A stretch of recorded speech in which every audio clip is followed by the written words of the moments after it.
Good evening, everyone, and welcome to another CFMG Capital Q&A session. To those of you at home dialing in, or what are you not dialing in these days anymore, but streaming in, welcome, and to everyone in the room, those of you I haven't spoken to, welcome, and those that I have. Tonight we have got Andrew Buchan he's a partner in Wealth and Self-Managed Super at HLB Mann Judd.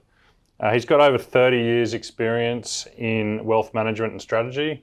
Basically, as the presentation says, he's your man for Investment 101. So don't want to drag it on too long, so I'll introduce Andrew and he'll kick it off. Thanks, Andrew. Thanks for everyone's time tonight. It's my first YouTube live event ever, I think. So bear with me. I love people, I love finance, I've been in it a while, and most of all I just love educating people. So any queries, questions, if you're here, yell them out. If you're online, streaming, just type them in. Tonight's for you, it's not for me and Andrew, it's for you. Sorry if it's a bit basic, but it's sort of Investment 101. But I do think now's a good time just to get back to basics. We've had an incredible run in markets over the last 10, 12 years, and sort of last year that's turned and changed. So I think it's good to get back to basics.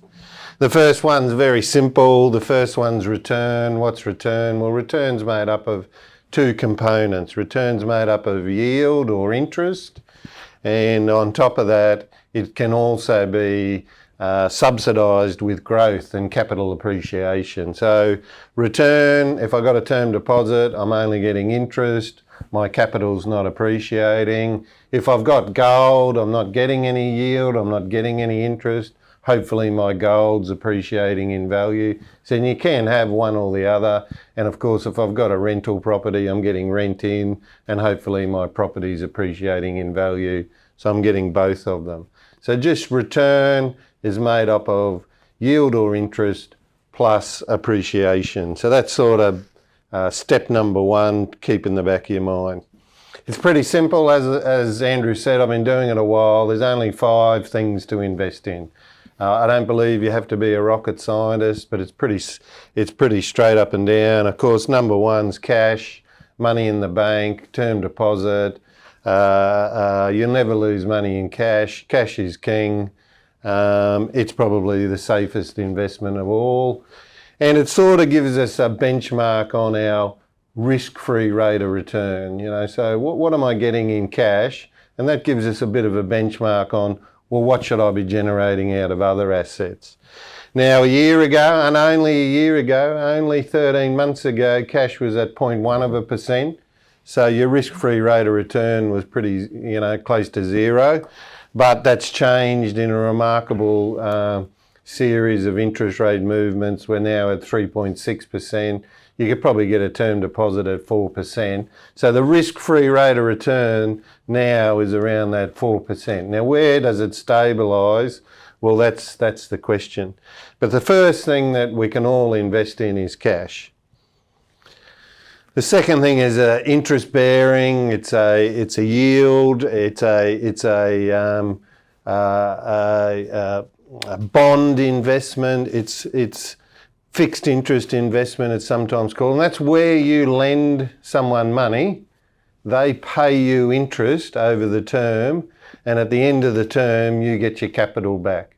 And the most important thing in that equation is getting your capital back. So the safest interest-bearing investment, of course, is a government bond. So you can lend your money, you can buy a government bond, the government will pay you interest along the way, and at the end of the term, they will give you your capital back. The bond market's huge. The bond market in Australia is similar in size to the share market. But the bond market is an over-the-counter market. You need a terminal, you need to trade between bond traders. It's not as clear, it's not as transparent as the ASX. So it's cash and interest-bearing investments. Of course, after a bond, I can give money to the state government or the council, or I can get a corporate bond. I can lend money to Sydney Airport. A little bit more risk with a corporate bond. And the thing we ask for with a corporate is well, what's your rating? And AAA is the highest rating that you can get, and that'd be where the Australian government bonds are at. AA is good, A is good, BBB is good. Double B and below is what we call junk bonds. So when you start to get into junk bond status, be prepared for a default. Be prepared that you may not get your money back. Qantas, as an example, probably about 6 years ago, it is a BBB rated company. It's a BBB rated security. But when they were having trouble 6 years ago, it flicked down to a BB rated security. It flicked into that junk bond status. It has since flicked back up to the BBB. So with a corporate bond, you want to know, well, what's the underlying rating of the company? Of course, you can take a step further. You can go into mortgage funds and so forth, where you're lending money to a party, they're paying you interest back, and at a point in time, you're getting your money back. I think the important thing with interest-bearing investment is just know who the other party is. Just know who the counterparty is. Know what type of security is on the other end, because it's no good getting a 3% or a 5% or a 9% return on your money if your capital goes, or half of your capital goes. So interest-bearing, fixed income, just make sure you know you're always comfortable with the counterparty. So it's cash and fixed interest. We now start to move from the defensive investments to the growth investments. So property is a growth investment. Ideally, you'll buy a property, you'll get some rent along the way. At a point in time, you'll sell the property and you'll capture some capital appreciation along the way. That's property. It's pretty simple. You can buy residential, you can buy commercial. There's a bit of specialist property out there nowadays, data centres and medical, but property is pretty simple. And in terms of joining with others, you can join together with others in a syndicate to buy a property, say a Bunnings. It'll have a bit of leverage in it. You've just joined in with others. You'll get the rent from Bunnings, and at a point in time, hopefully that property will go to market. You'll sell at an appreciated price. You'll get your money back. Of course, equity is the next one. So equity is you're a shareholder. You're buying part of that company. You share in the profits. You share in the lack of profits, and you share in the appreciation or the lack of appreciation in the value of that business. You're taking more risk. You are now an owner of a business, and you should be rewarded for that. And then the last one's alternate. The classic alternate is gold. Gold's a good hedge against the other four assets, doesn't pay income. Hopefully it'll appreciate in value for you, but it's what we call an alternate. Gold doesn't really care what the property market's doing or the share market's doing. In fact, it should do the inverse of those. So when the property market or the equity market stalls a bit, gold should go okay. We also put in that category agribusiness and investments like that go in that alternates bucket. So there's really only 5 things to invest in my eyes. That's cash or term deposit, a fixed interest or an interest-bearing investment, property, equities, and then alternates. The bond investor thinks totally different to the equity investor. The bond trader, all they want to know is, am I going to get my money back? How secure is this business? They'll trawl through the financials to make sure that the investment is liquid. About 18 months, 15 months ago, Virgin came to market with a bond tradable on the ASX at 8%. All you had to do was pick up the book and see how much debt was in that company to walk away from it. It was simple. But people didn't do that. People saw the headline 8% when cash was less than 1 and thought it was a good investment. Well, now, if you're a fixed interest investor, you want to be sure how much debt's in there, am I going to get my money back?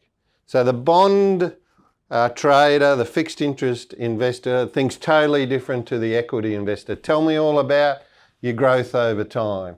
Tell me about the initiatives in the business. Tell me how you're going to appreciate the share price. That's what the equity investor wants to know. But ultimately, it's only the 5 investments: cash, interest-bearing, property, equities, and alternates. Let's go back to cash. Can you comment on what's happening in America right now with respect to banks defaulting? Yeah. I'm a very simple guy. It's extremely simple. It's extremely simple. You had the Silicon Valley Bank taking in deposits. You had the Silicon Valley Bank then investing into private equity, venture capital. The time frames were never going to match up. The time, venture capital investment is a 10-year investment. So as soon as you have a run on the bank can't match assets and liabilities. So I'm not too perturbed. Credit Suisse is a slightly different kettle of fish, but I'm not too perturbed there. They just didn't match assets with liabilities being the money that people gave them. The other slight problem is also that long-term bonds are down in value, and they're down in value by a lot because with bonds, it's an inverse relationship. So as interest rates go up, bond prices go down. Again, very simple. Andrew's got a bond at 5%. The new bonds coming out is at 6%. So his price will go down to compensate that my bond is at 6%. And the longer the duration, the more price movement. So another problem has been the 10 and 20 and 30-year bonds are down in value. So when there is a bit of a run on the bank, they took the dollar, they put it into a bond for $1, but those bonds at the moment are worth 80 cents. So there's just a mismatch, particularly in these smaller banks, around assets and liabilities. It's not a hard equation. The good thing is that the US will guarantee, the banks are guaranteed. Equity holders aren't, bond holders maybe not, but the deposit holders are. Australian banks also, does the government also guarantee Australia? Term deposits and cash, but I take the Silicon Valley, example against Suncorp. I go, every time Suncorp has a result, Morgan's have an event, I go along and listen. Suncorp is chock-a-block full of inflation-linked bonds, so that these bonds pay the back on whatever inflation's at. Well, these bonds will be paying Suncorp at the moment 5, 6, 7%. Those bonds will be extremely attractive in the bond market because of what they're paying. So Suncorp has matched their assets and liabilities up pretty well just by they've got a lot of inflation-linked bonds. But of course, Silicon Valley Bank, well, they had a different mandate. And at the end of the day, there's a mismatch there. But yeah, 250,000 per entity, per bank, is guaranteed in Australia. So I had a client this morning, they're a bit shaky, they're in their 70s and 80s, sold their house. We've got 300,000 in one institution. Would you like to put 50,000 into another one? Yes, they will. Now, I don't know if anything's going to happen, but probably not too prudent. Probably a prudent, sorry. We will, any queries, questions, because it's only the 5 things: cash, interest-bearing, property, equities, and alternates. It's pretty simple. The other thing is some of these assets trade in private markets, so private debt, but there's also public debt. Across the counter with your Bloomberg screen, the bond market's extremely large. Equity, private equity, invest your money into a private business. There's no liquidity. You'll get your money out when some trigger happens. Alternatively, go with public equity, put your money in the share market, and you can get your money at any time you like. So all of these assets pretty well have private markets and public markets. The problem with public markets is volatility, liquidity, how rational are people? Of course, as you go down, you take more risk. And as you go down, you get a higher return with your money. It is absolutely 100% simple. And over 30 years, it's all about risk and return.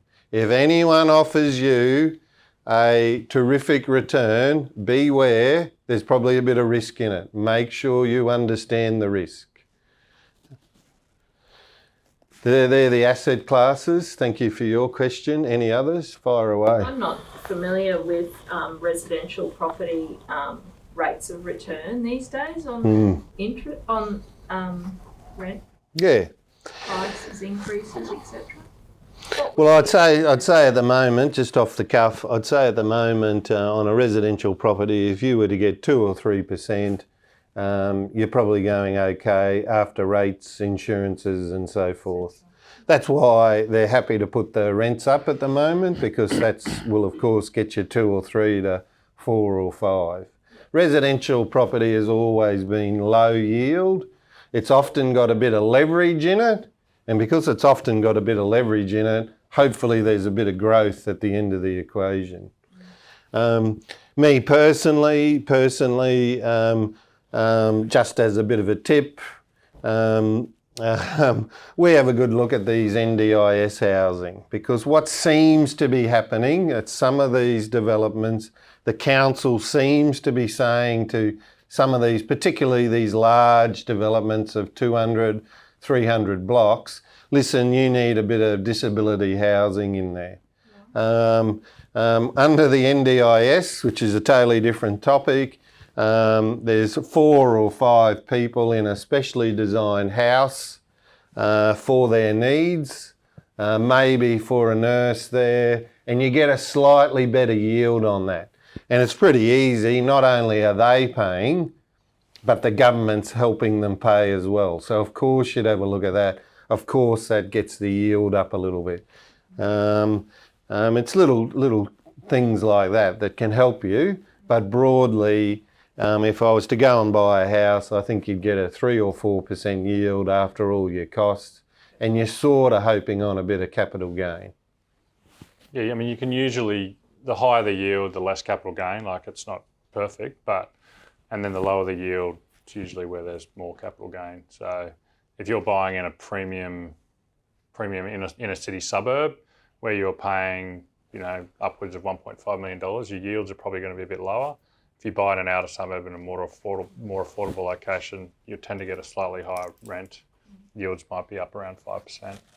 And interesting you mentioned NDIS, like yields in NDIS space are getting up around 10% these days. Because you've got 5 tenants. Is it a good deal, or you're actually talking it down? No, NDIS, I mean, provided the government scheme continues, it's, basically you've got 5 people with a disability of some kind that are having their rent paid for or heavily subsidised by the government, living in a purpose-built home. Obviously, you're limited in your resale. You can only sell it to another NDIS investor, so there's a downside in everything. Rarely would you be then selling an NDIS to a first home buyer that wants to convert it back to a normal home. But in terms of yield, they're proven to be quite strong. Yeah. So just broadly, just quickly, I think the NDIS has a few things to consider, issues, be careful. It will cost us a fortune over time. But we've had a look. NDIS housing is very small of the whole NDIS budget. It's 2%. I think it's the least of the government's concern in the whole NDIS scheme of things. Yeah, it's very small. But again, you've got to do that work, if the government changes, am I going to be impacted? Geez, I wonder how much they're spending on this. But I think they're going to change other things before they change housing. And it is, are we going to kick these people, honestly, are we going to kick these? No, it's the last thing. I had to move out of my house because of a government change. I just don't think that's going to happen either. So they're the 5 investments: cash, fixed interest, property shares and alternates, classic alternates, gold. Any queries around them? They're tradable on public markets, and you can have private investments. Private investments probably lack a little bit of liquidity, so make sure you get rewarded for that. And it's all about risk and return. There's a classic risk and return. Everything's around the line. The higher the return, the higher the risk. If you ever see an outlier, you let me know, because I've never necessarily found an outlier. That's an expected return from 12 months ago. But risk and return, everything lays around the line. Cash at one end and emerging markets or private equity at the other end. Just probably this one, as I touched on, particularly the chart on the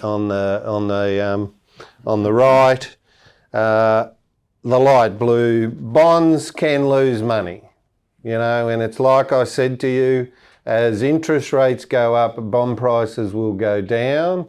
That's the phenomenon we had last 12 months. The bond market is off 10%. So people think it's a safe investment. Be very careful. It can work out over time, but just at the moment, as interest rates go up, bond prices go down.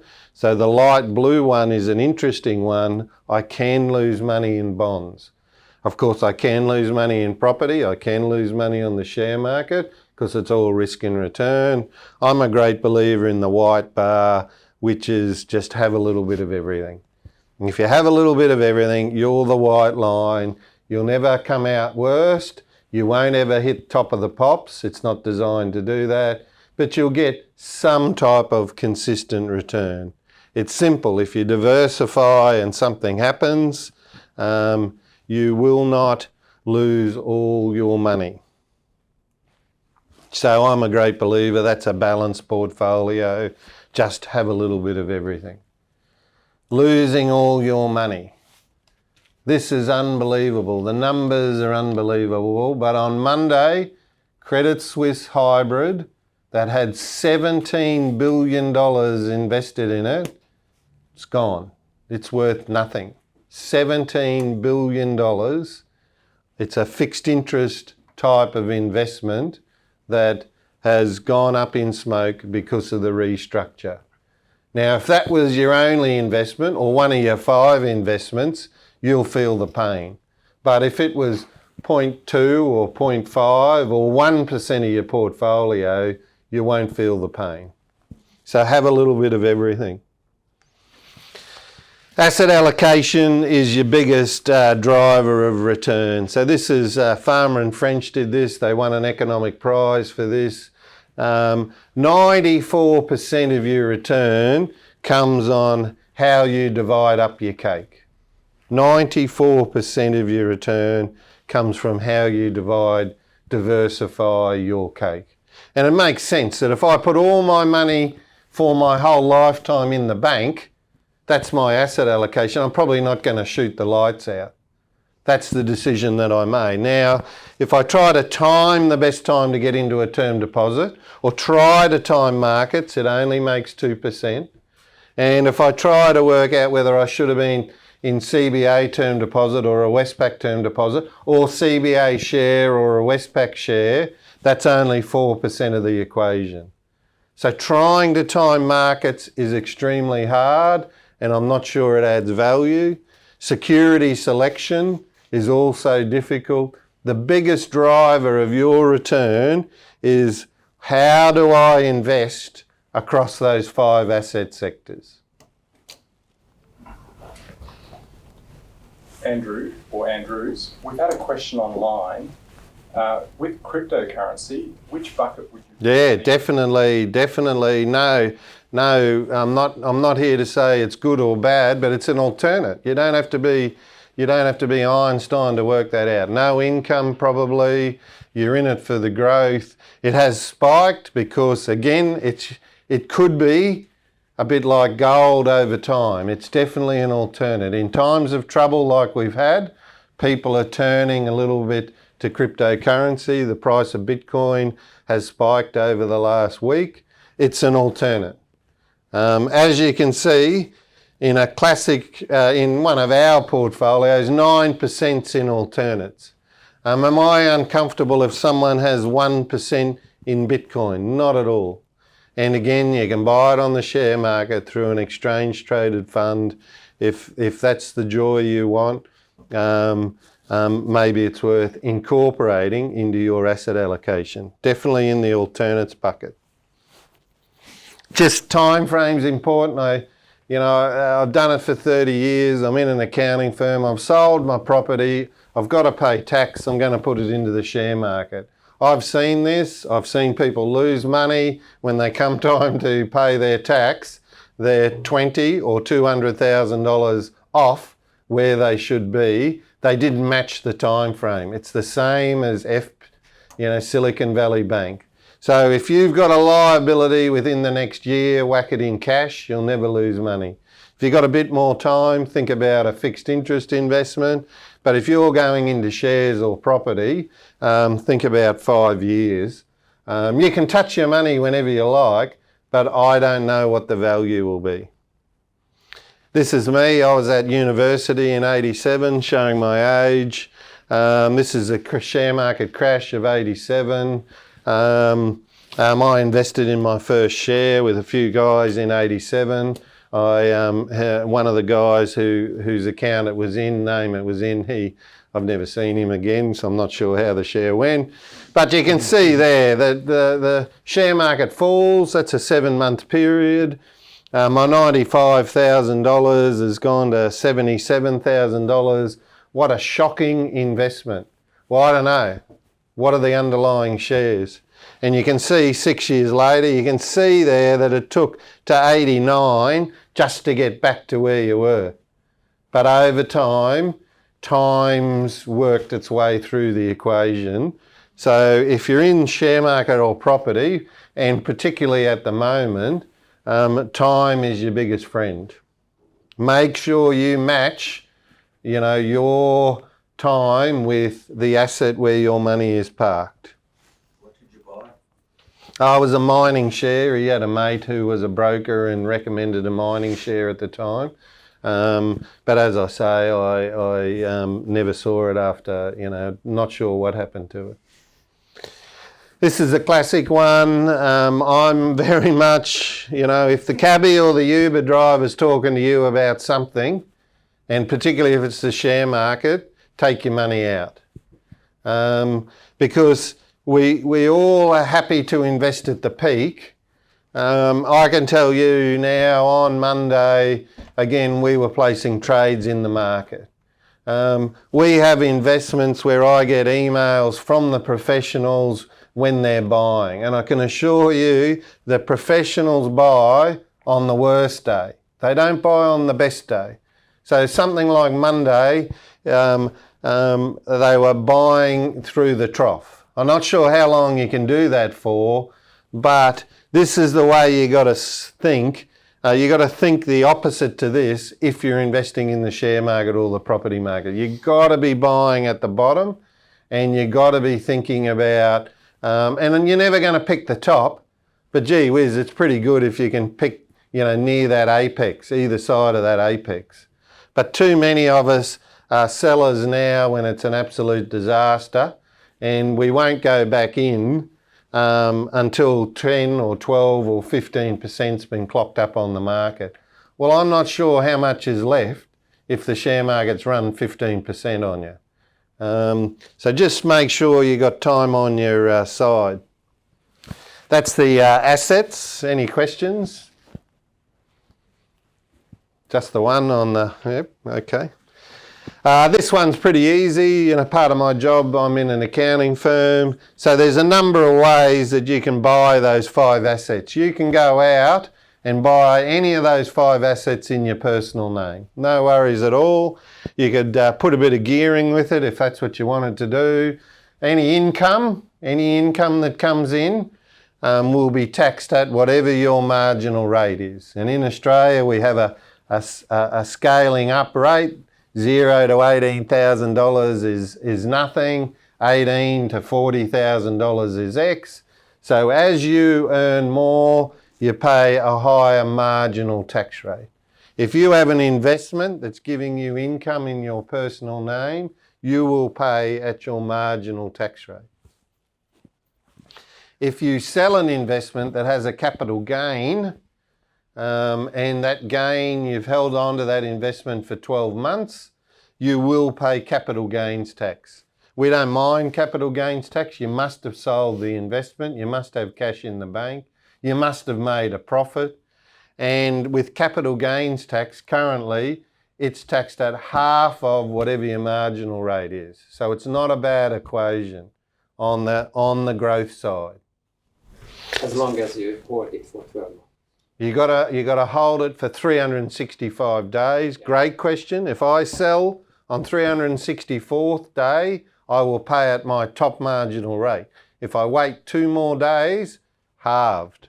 So you've got to, again, you've got to think, well, when did I buy that? You've got to at least, particularly if it's run well on you, I'd still try to hold it for 12 months.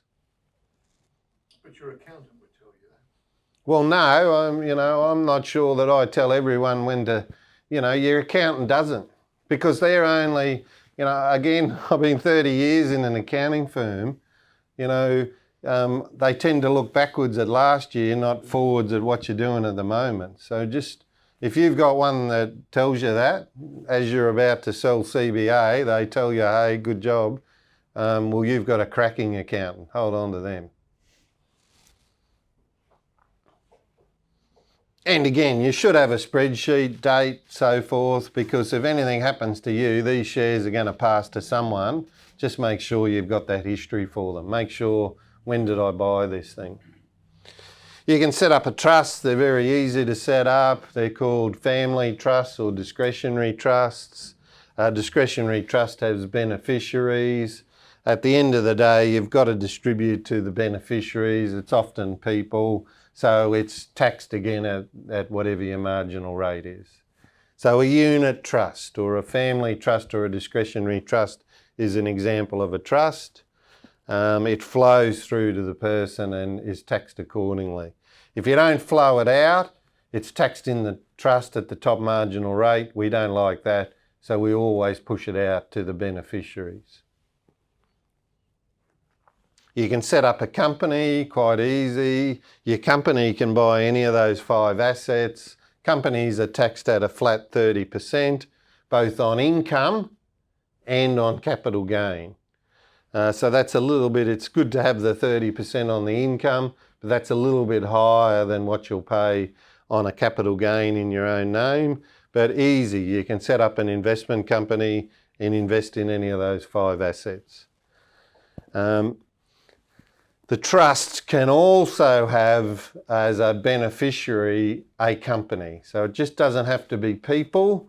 Some trusts have a beneficiary as, well, it's this group of people plus any aligned company with those group of people. So that can be a handy tool.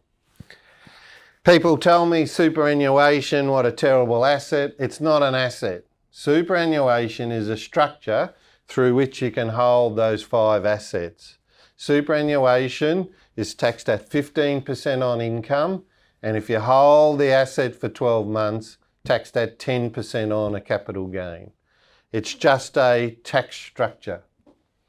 You can set up your own, you can go and buy one off the shelf, you can do an industry fund, but it's just a tax structure.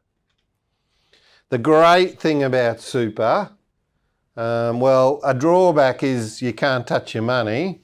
But a good thing about super is when you retire, and particularly when you're over 60, you can kick off an account-based pension. You can start to get the super fund paying you money because you're not working anymore. And when you do that, the tax environment, particularly if you're over 60, the super fund pays you, there's no tax on that. And the capital, up to 1.7 million, supporting that pension is in a tax-free environment. So if you were to sell your rental property in your super fund and make a bit of profit, in an account-based pension, when you're over 60 and retired, you may not have to pay any tax on that sale. So super's good, taxed at 15 and 10, but it's incredibly powerful when you turn 60, over 60 and you've retired. Happy to answer any questions on the structures. There are others out there. There's insurance bonds that are taxed at 30%. There's annuities. There's a couple of philanthropic structures where you can put your money in, get a tax deduction, but you can never get your money out again. But the main structures are I can invest in any of those 5 assets in my own name, in a trust that I've established, in a company that I've established, via my superannuation fund, which is incredibly powerful on retirement. So they're the main tax structures. Any queries, questions?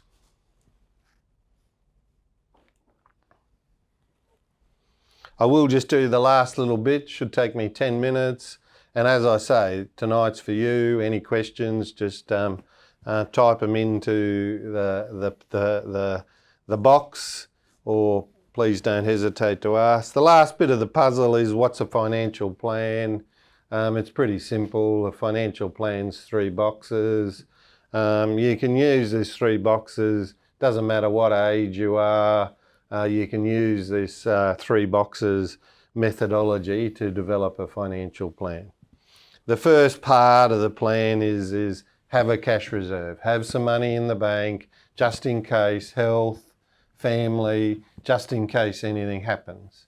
I don't write a number in there. Everyone's cash reserve is different. And the important thing there is don't have it in your bank account. Don't have it in the FPOS account. Don't have your cash reserve there. Have it linked to that, but make sure that you're earning a decent interest rate on that cash reserve. And at the moment, you can get 3.5 easily, money at call. Well, that's where your cash reserve should be. And if you want to, you go onto the internet and transfer it into your bank account, your debit card, your FTUS card, whatever it might be. So the first ones have a cash reserve. This is the bolt that ties it all together. Make sure you have a pretty good, particularly moving into retirement, make sure you have a pretty good idea of what's my cost of living, how much do I need to live comfortably. I'm not saying do a budget, it does help, but what do you need to comfortably survive? I can tell you now, all my wife would not want to know in retirement is what's our cost of living and where's it coming from. So the second box is have a regular income stream. That could be from the government. If you're 67 and over and eligible for the age pension, it's a pretty good reliable income stream paid fortnightly, but also have a private income. That account-based pension would be fairly handy, or income producing investments. But all they do is go into your cash reserve to cover your cost of living. Got a question here online. Can your investment property in your personal name be switched over to your corporate, industry or SMSF to benefit from tax-free environment post 60 years? Yeah, great question. No, because as soon as you move from one entity to another entity, it's a change. It's taxable, stamp duty applies, and particularly with superannuation, you are not allowed to acquire a property from a member of the fund. So you can buy a unit or a house down the road, but you can't acquire a property from a member of the fund or someone within arm's length of a member of the fund. So no, very difficult to do. That's why try to get the structure right up front is pretty handy. The last boxes have growth investments, have money in the cupboard for down the track, new car in 5 years' time, whatever it might be. But it's as simple as that. Have a cash reserve, have some regular income coming in. If you're working, make sure you protect that income.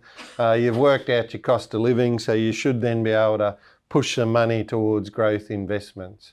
But those three boxes are the building block to a financial plan. If you get yourself a bit of butcher's paper and have a crack at it, you'll come up pretty well with the basis of a financial plan. It's not rocket science. Have a cash reserve, have a nice reliable income stream that covers your cost of living, and have growth investments. That's pretty well it. On time.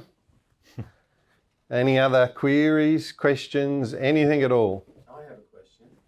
I thought this was about going to be about like property development and so on. Is that what CFMG does? Or? Yeah, so that's what we do. But the investment or the investor Q&As are not an opportunity for us to sell our products. They're more about educating our investors and people in investments in general. So happy to answer questions about CFMG and what we do. But the Q&As are more for educational pieces on a particular silo in the investment journey every time we do one. So we've had someone that's spoken nothing but self-managed super funds. We had a guy talk about equity markets, global equity, another guy talk about the property space. Now this one, which is more, general investment or investment 101. So that's the purpose of these.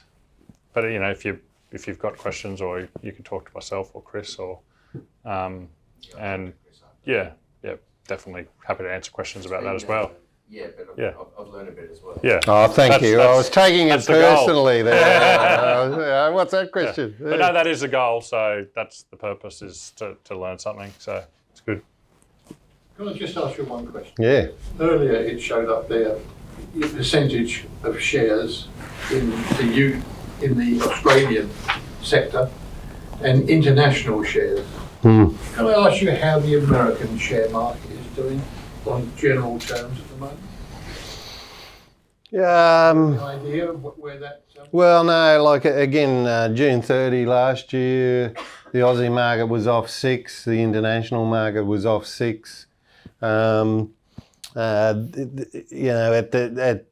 the end of December, the Aussie market was in positive territory for the calendar year 2022. The international market wouldn't have been.